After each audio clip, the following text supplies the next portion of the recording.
Vous avez dit têtu, ces ânes entendent bien vous prouver le contraire.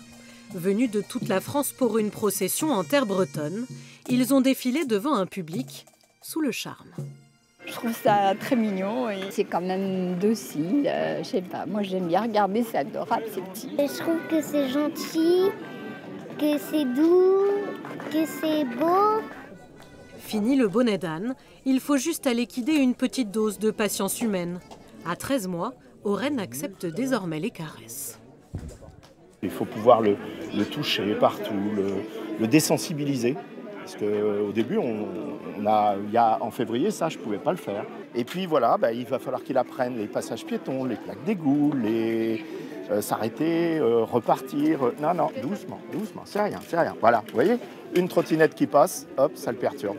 Mathilde Lanès, elle a passé l'âge d'être perturbée. Elle transporte même sa copine la chienne. Enfin, copine, peut-être pas encore tout à fait. Elle n'est pas très à l'aise encore pour l'instant. Non, elle a râlé ce matin. Compagnon de randonnée, aide précieuse à l'attelage ou au maraîchage dans les champs, l'âne est définitivement plein de ressources mal connues. L'âne aujourd'hui travaille une image un petit peu du préjugé, il s'est bien têtu, ça n'avance pas, ça n'oublie pas. Nous, on veut montrer le contraire. Ce qu'on remarque aussi, là vous avez des ânes de race, c'est que beaucoup de races sont en déclin. Donc si ça continue de la sorte, d'ici quelques décennies, il n'y aura plus d'ânes.